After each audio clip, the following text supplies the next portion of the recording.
наши чиновники отошли от людей. Так от они простых давно отошли. людей. Нас считают Депутаты у нас очень только головами невозмутимыми. кивают и Женщина абсолютно точно сказала, абсолютно точно сказала. Да, чиновники отошли от простых людей.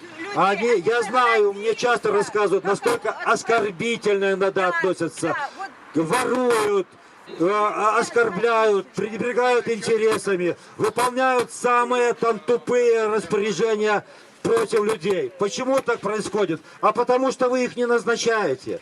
Если бы здесь мэр города избирался на честных выборах, если бы были независимые телевизионные каналы, частные, которым надо читатели прибыли, которые копали под этих чиновников, искали компромат и довозили людям, чиновники бы дрожали, потому что они понимали, он вам нахамил, а вы пришли на выборы, бросили бюллетень, он улетает с кресла.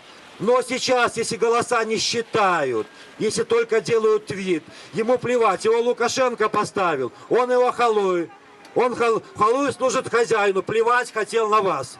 Кто ставит, тому служат. Это закон природы. Пожалуйста, еще вопросы. Можно? У меня лично, я отработала в райисполкоме 14 лет. В этом году я пришла в райисполком и глянула, как отделились от людей, от простых, загородились. К нам приходили люди простые, мы никогда никого не боялись. Почему от нас отгородились? Заборами, как в метро и как эти стоять, как вам сказать, охранники. Почему они отгородились от нас? Вопрос к Лукашенко. Мы простые люди, мы не хотим ничего плохого. Мы отрудились столько. Женщина спрашивает, почему чиновники так отгородились от людей?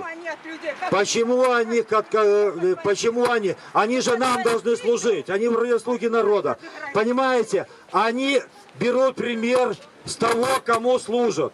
Ну, во-первых, я уже сказал, мы их не избираем. Они считают нас каким-то там быдлом там, второго сорта, биоматериалом, который должен их кормить. И еще они смотрят наверх, на хозяина. А уж тот отгородился.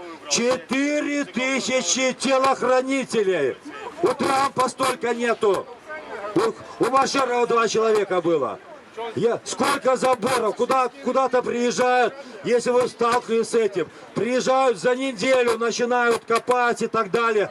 За квартал из форточку не открой, стрелять будем. Ну так Наташенька же так. Вот, а они смотрят только на хозяина, халуи берут пример с хозяина. Вот вторая причина. Еще вопросы?